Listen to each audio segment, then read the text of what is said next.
Hi, my name is Rachel. I'm going to share with you the 21 improvements on a Super H Farmall versus a regular H Farmall. Now this one to my right is a regular H. It's a model year of 1939, and this is a 1954 Super H.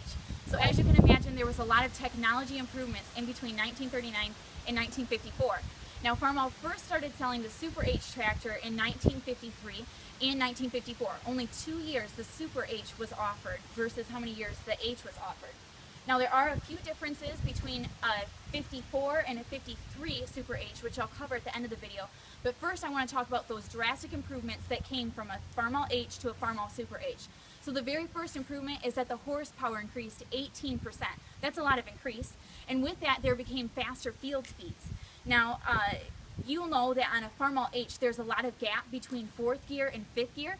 On a Super H that problem was taken care of. 1st through 5th gears were placed out very more evenly on a Super H tractor versus the H. Number 3 is that there's a larger cylinder bore, and number 4 is an improved camshaft which had more efficient engine breathing. Now number 5 for the improvement is this double disc braking system that came on a Super H Farmall. Now a regular Farmall H has just band brakes. There is a M&W kit that some people will put on a Farmall H that you may have seen that would give disc brakes to a H, but it came from the factory with just regular band brakes on it. You see the brakes inside here. Right here is where the band brakes are.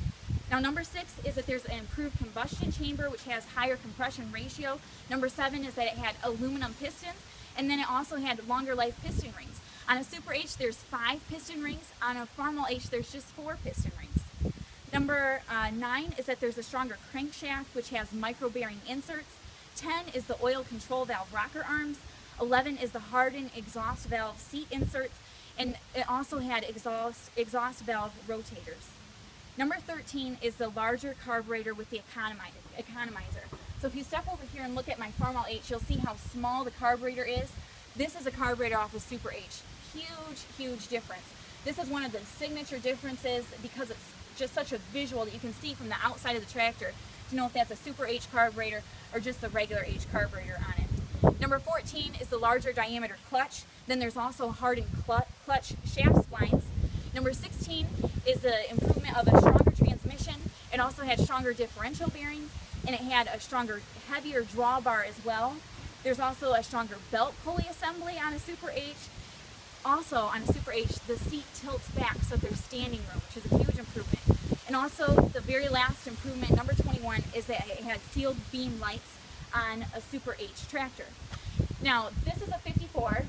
A 53 had a few differences. They're both Super H's, but the biggest notable difference is going to be back here on the longer axles. You can see there's a longer axle here on my Super H versus what you can see on the H. Now the wheels are turned around and the centers are facing differently, so that's going to give you a little bit different visual, but they are longer axles on a Super H. Also, there's live hydraulics on a Super H. That's a huge improvement to have live hydraulics rather than just regular hydraulics, on a 54. And then also the battery goes under the seat. Now this one that's a 54 has been modified. Somebody moved the battery to sit underneath here, but you can see that there's a battery box underneath the seat.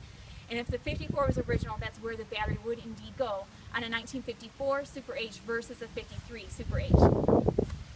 These are the improvements. There's 21 differences between a Super H and a regular H Farmall. After knowing those differences, I think I'd rather have a Super H, and you probably